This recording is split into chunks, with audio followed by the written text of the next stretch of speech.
All right, we're live.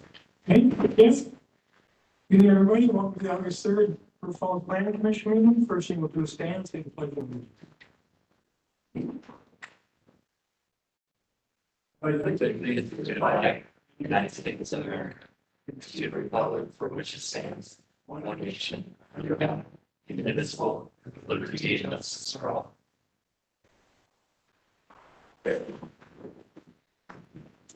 Okay, roll call. Tolan, Here. Moody, Here. LaRue, Here. Modini, Here. Boltkin, here, Prendergast. Here.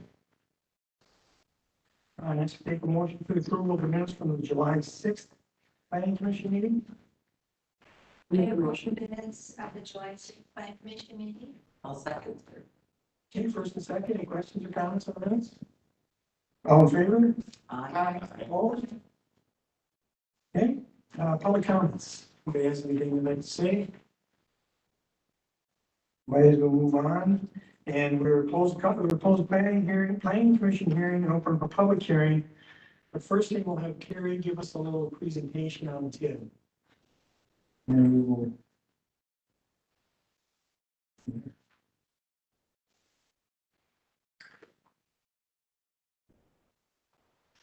Thank you, Mayor and Planning Commission. Tonight we'll be discussing the creation of tax increment district number 18. First, though, I want to give a little bit of a refresher on the basics of tax increment financing.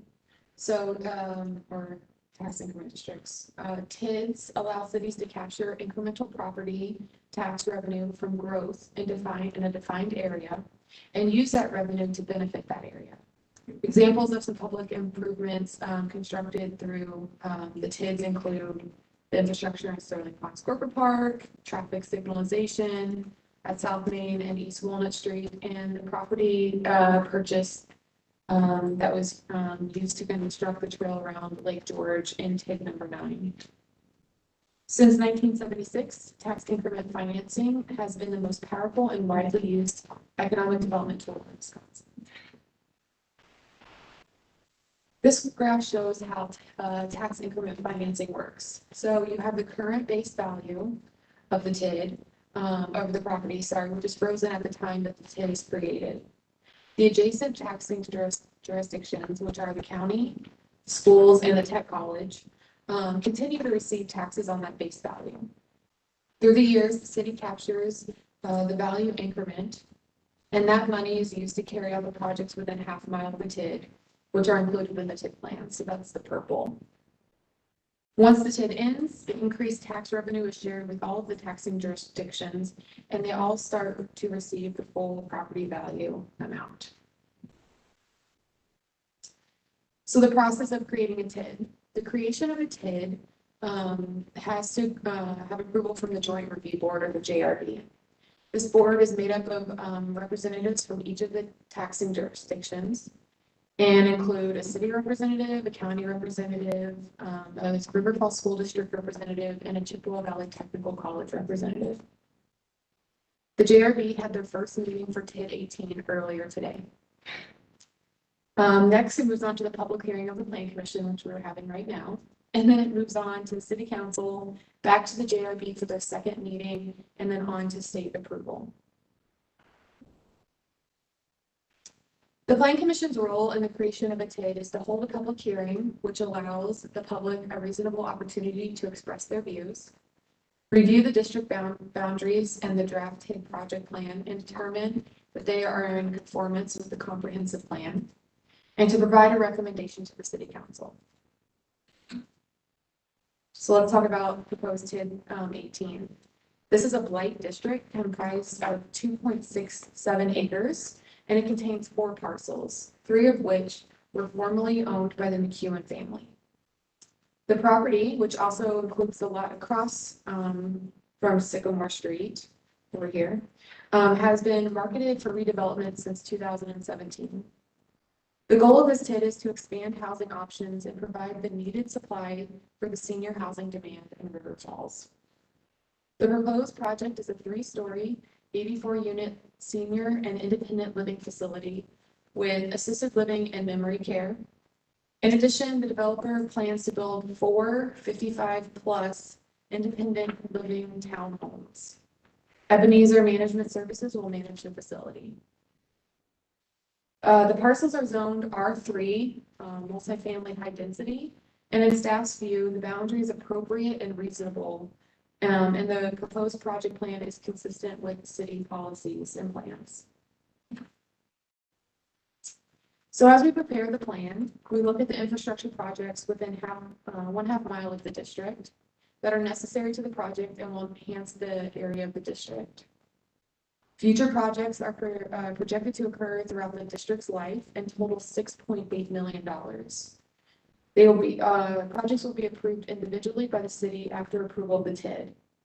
Projects for this TID include bridge maintenance, development incentives, intersection improvements, street and alley construction and maintenance, bicycle and ped infrastructure, future park and/or Connect River corridor projects, and property acquisition. After the proposed project list is compiled, Ellers turns to ensuring that the district will cash flow. As this analysis is completed, the city most always tends to the conservative side of the finance projections. For example, the tax rate is held steady throughout the 27-year projection rather than increasing throughout the years like it will most likely happen. The construction for the building will take place in 2021 and 2022. An estimated $15 million in new value will be created throughout the life of the district. And the total tax increment revenue is projected to be approximately $8 million through the life of the TID, which is 27 years. So as I mentioned earlier, the JRB had their first meeting today. If the Plan Commission approves the enclosed resolution, the plan will then be forwarded to and the developer's agreement will be forwarded to the City Council for their approval on August 24th.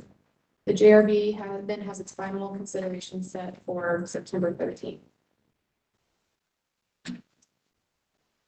So staff recommends approval of the resolution designating proposed boundaries and approving a project plan for TID number 18. With that, Mayor, I will turn it back over to you for any questions. Okay, first, we're in public hearing, so if anybody in the audience has any questions on this? No, okay, I'll close the public hearing and we'll open up the planning commission hearing and I'll turn it over to the planning commission. If you guys have any questions for Carrie?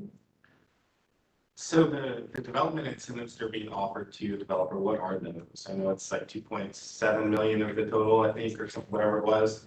What's being offered in terms of incentives? Yeah, so the development incentives is $2.8 million.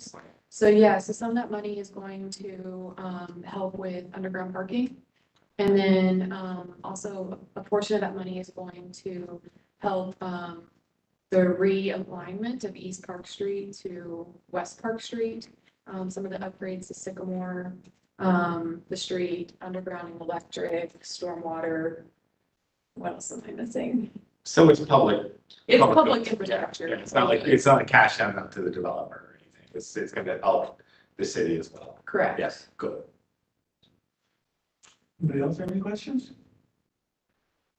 Oh, thanks, Carrie. Just a quick one. Yep. Have we had any TID that has not been beneficial to the city in all the 18 or 17 that we've had in all these years? Has there been a TID that has not been lucrative? I mean, Not since I've been here. I think we just had an annual report today of the TIDs and they're all cash flowing. yeah, Yeah. just curious, I thought they all been. Yep. Thank you. Yeah. We have configured a TID in the past to make it cash flow. So They've been a great tool for the city, that's for sure. Okay, more questions? So I will take a motion on this. Mr. Mayor, I move we approve the resolution designating the proposed boundaries and approving a project plan for tax increment district number 18. I'll second. Okay, once again, any questions or comments on this? Okay, and first and second, all in favor? Aye. Opposed? Okay, Let's move on to, usually we'll talk about 3 and 4 together, eh?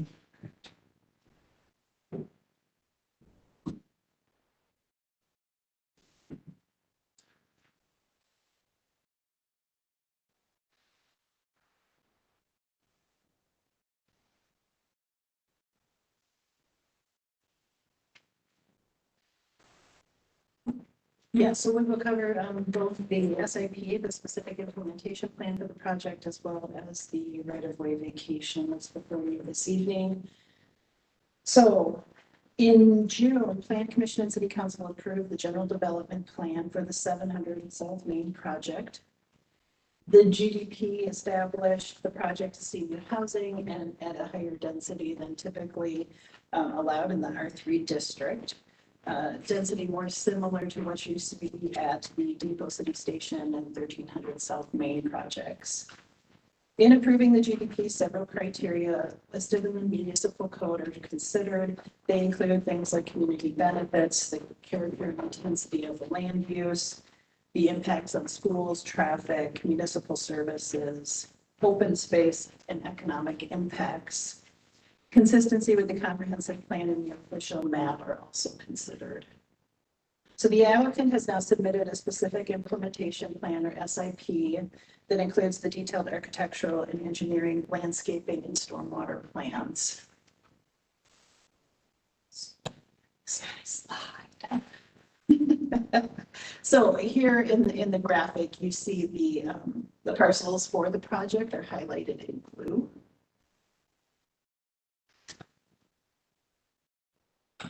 So Carrie mentioned a little bit about the project description. The main building consists of 84 units of senior independent assisted and memory care units. There's also 4 units on the east side of Sycamore Street that will offer independent living as well. The developer is looking to get started on construction this year if approved. So the project amenities include conference rooms, offices, lobby areas, dining rooms, a full commercial kitchen, fitness room, entertainment and gathering rooms, medical consulting rooms, laundry, beauty, spa rooms, and many support spaces as well. The parking includes the 50 underground stalls along with 41 surface stalls, which meets the senior housing parking requirements by code. The 2 townhomes that I mentioned on the east side of Sycamore Street will include 2 2-bedroom, 1-car garage units and 2 3-bedroom, 2-car garage units.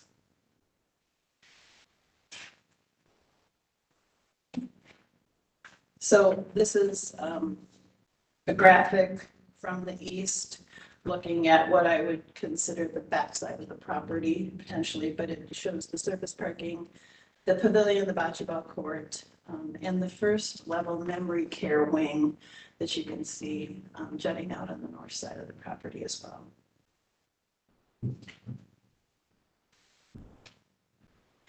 So the site concept on the left has held fairly consistent through the project with only minor modifications. I included the specific implementation site plan on the right because it does show changes regarding the adjacent properties. So Associated Dentist to the north will access East Park Street and their south access to Main Street will be removed. The 2 duplexes to the north of the site, so these will access East Park Street and the property owner will pave their parking lots. Negotiations with Theta Chi fraternity and the parcel to the south, which is owned by Robert Worm, so the fraternity is up here, the Worm property is here. Those negotiations are still ongoing.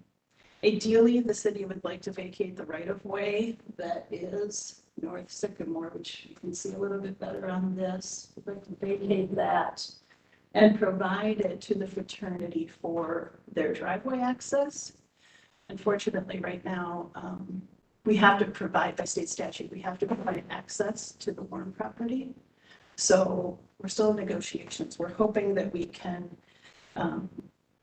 come to a good outcome for all and come back with some more right-of-way vacation to put before you in the future as this goes forward.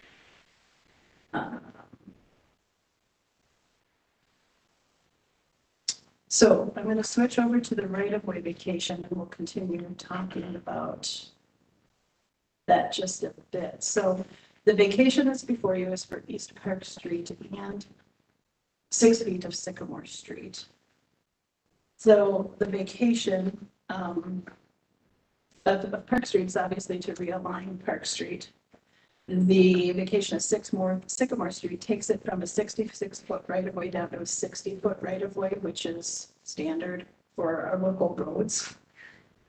The right-of-way will be vacated and deeded to the adjacent property owners, which in this case is River Falls QOCB LLC, which is the project. It will be used for the project development.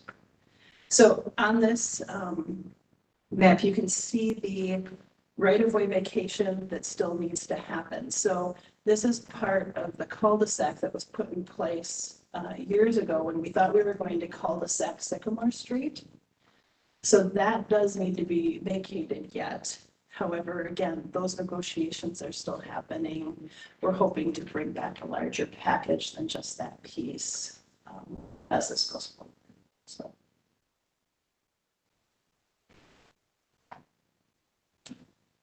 So notifications for the project, just for your information, the letters to 300-foot adjacent property owners were sent in April, alerting them of the general development plan.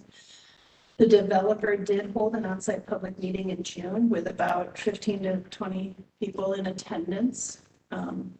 And the third-class notice was published and the Liz pendants was filed for the right-of-way vacation. So if approved this evening, the next step in City Council, as Carrie had mentioned, on the 24th, with the following 4 items listed that would be going forward to Council.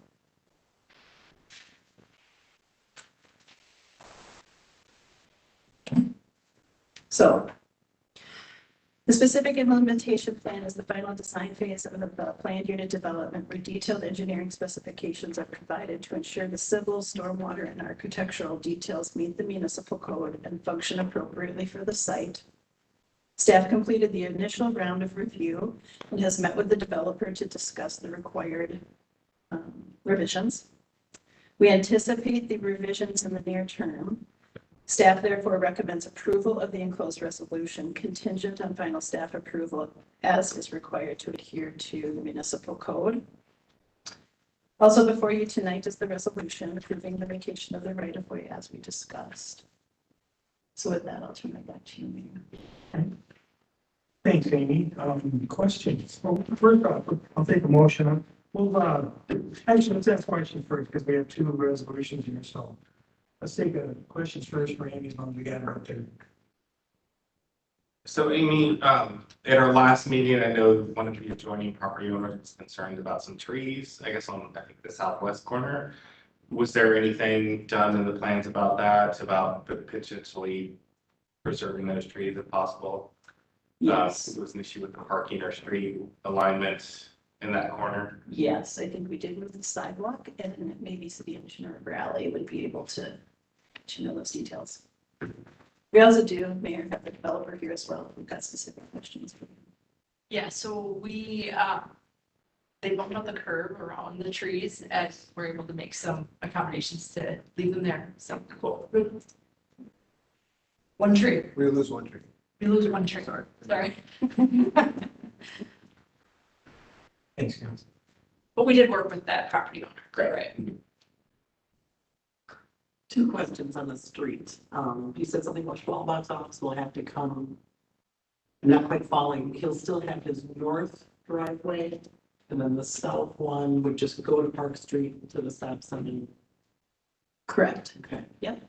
And then 6 feet on Sycamore, I'm assuming it's the 6 feet west side of Sycamore.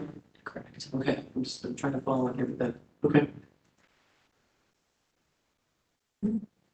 Anybody else have questions? I have a question about the June 9th public meeting. What types of concerns were raised by the folks that came to that? Is it okay to bring the matters up? Yeah, go on. He led that meeting, so I'll let him respond. Thank you, Mayor, Planning Commission. Yeah, the meeting was great. We had people that were seniors coming to say, when are you gonna be open? We had the neighbors come, the Beskies, some of the other neighbors that did show up and just look at support and then offer some thoughts and ideas. And then some neighbors across the way on the other side of South Main came across and were just curious on what was going to happen. But we didn't have anybody, concerned or anything like that. It was just more informational. They heard about it and wanted to come over and see what we're up to. Yeah. As long as you're up there. I'm always concerned about energy efficiency and insulation, low flow, toilets and showers and stuff. Is that part of your plan? Yes, for sure. On this sizable project, especially the 3-story with the underground parking, we do a lot with the current energy code, of course, it covers a lot of things, but going above and beyond that, we're going through a program called PACE that also allows for some funding possibility for tighter building, more efficiency. At this point, we're not planning like for solar on the roofs or anything. All the trees are fairly high and pretty mature around there. They did a great job on the 1300 with that solar arrays. This one's a little bit different with the pitch growth that we're not able to do that. But we're taking a lot of other considerations for energy efficiency with our HVAC units and just the building envelope itself. So. Well, actually, the ability to keep the trees allows for less energy being used because of the shade they present. And then this is more to Amy and Riley, which you've heard me say before, is first of all, as a senior citizen, I think it's great that you keep focused on us because someday I'm going to be needing these facilities. But I am concerned with all of the growth that is south of the city with, on Cemetery Road further south on South Main, plus this, plus what Awesome is putting in, that a left-hand turn from Glen Park is going to become more and more harder to make. And at some time, I think sooner than 5 years, we're going to be needing to look at some kind of traffic control at that center because you can easily get 4 cars backed up as it is now. When you add 88 and people who are working there, people who are visiting, that's just not that I want to put any kind of a nix on this. It's just something to keep our eyes open for in the near future because I can see Glen Park being a hassle to get out of. So, but thank you for the energy efficiency. And I guess one final question with I guess you said the negotiations for the vacation in the right of way, is that going to affect the timeline of the project at all if that hits a snag or can most of the work start before that vacation happens? Yeah, I believe most of the work can start. We'll have to pay attention to exactly where the developer is at to make sure we're doing it as needed. The plan that you see on the right that shows the smaller stub is what the developer is planning today if we cannot get further on negotiations. And it really is just to stub up and provide that access to the property on the east there. Any other questions? Okay. So now I'll take a motion on the resolution approving the plan unit development specific utilization plan.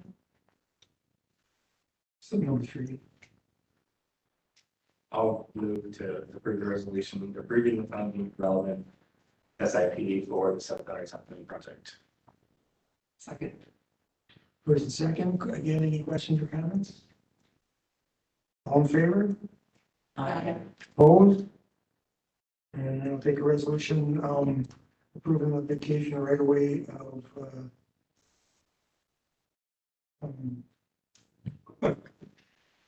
I'll make a motion to approve the vacation of the right of way of East Park Street. that I could not think of right for you.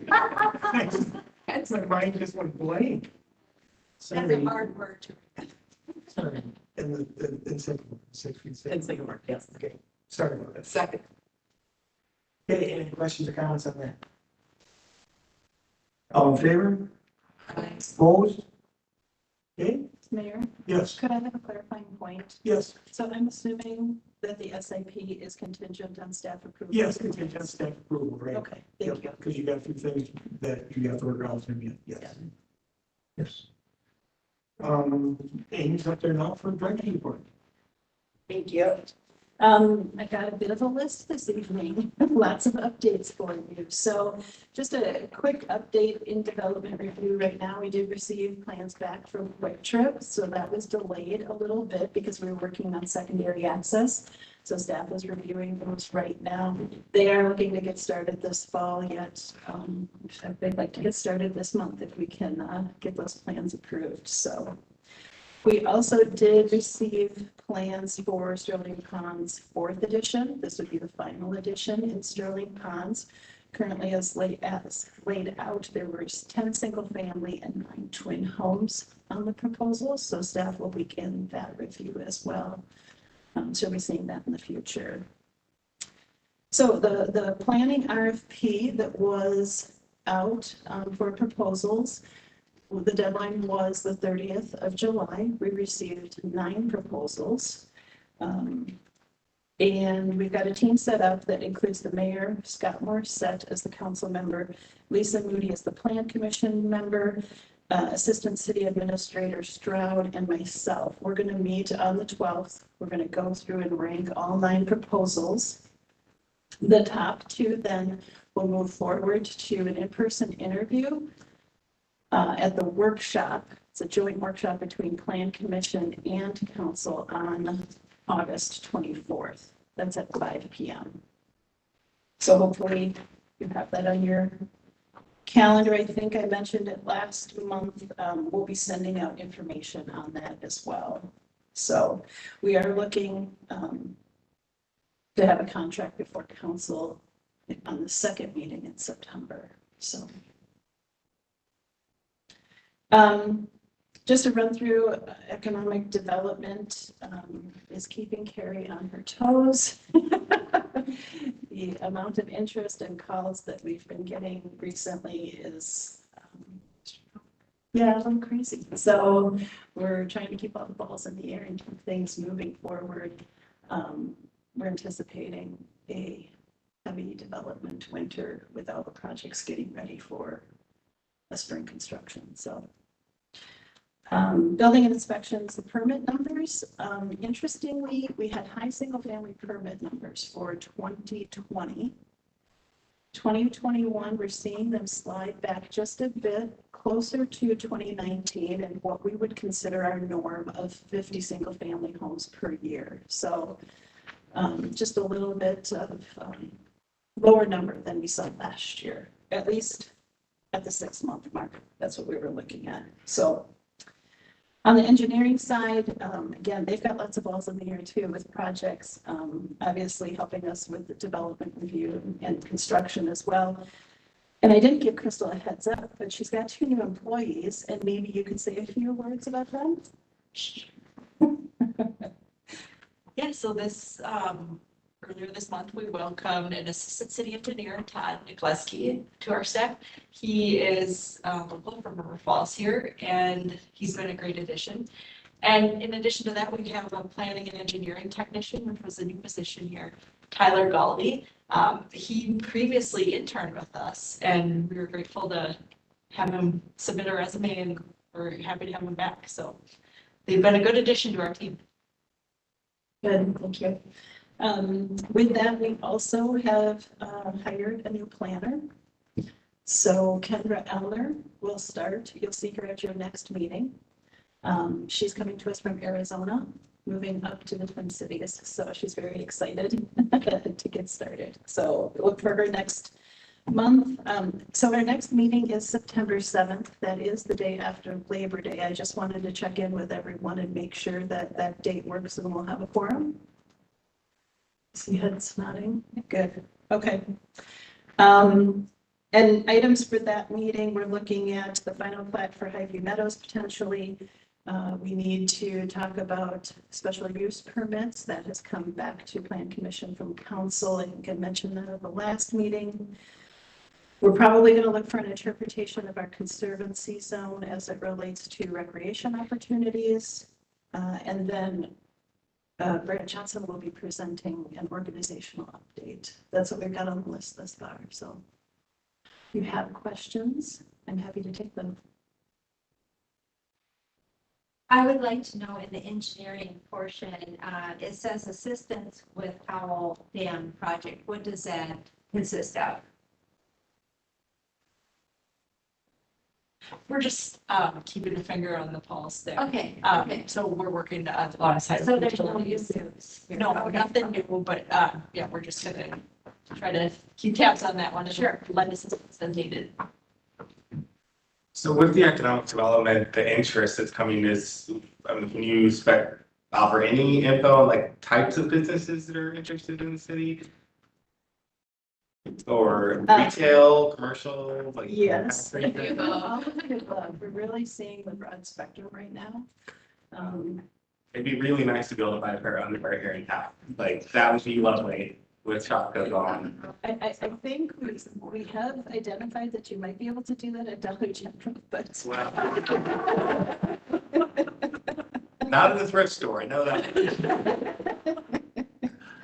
It's, So. it's the understanding that the more families we bring in, that sort of like build it and they will come. So we bring in more families and eventually there'll be another Lynn Rose dress shop and there'll be a Colstad's men's shop and there'll be places where you can actually go and not have to drive to Hudson or Woodbury.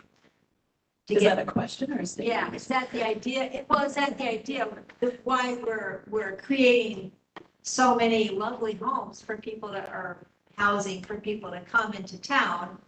That once people are in town, then what would follow is downtown, but then it would support having a women's dress shop or a men's outfitters or is that not even? So I'm curious with the change in retail as to whether that will actually happen anymore.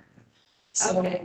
even through, COVID aside, we continue to see retail spaces decline, right? And more online presence with retailers. So that's the trajectory that we've seen. I'm not expecting that to change. So, well, you do get, downtowns like ours could see the specialty shop potentially.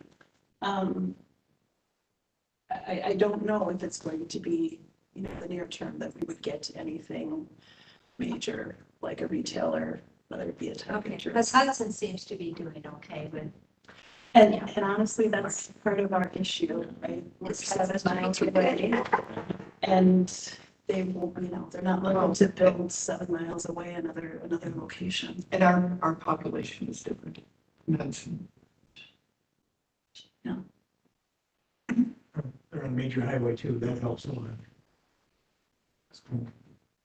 Okay, any other questions for Amy? Oh, Thanks for all your good work. yeah. Thanks for hanging in there, guys. Lots. Okay. Would you like to entertain a motion to adjourn? Would. You want to make one? Chris, I would like to make a motion to adjourn. I'll second. Okay, for a second. Everybody in favor of adjourning? Aye. Opposed? Okay, we're adjourned. I love these meetings. Thanks, everybody. They're so efficient, they're so quick, and they're so great. Just wait. Oh, I know. Get to our issues. They'll get there. I'll have plenty with the plan too, I'm sure. Amy, can I say your packets are amazing? Like the packets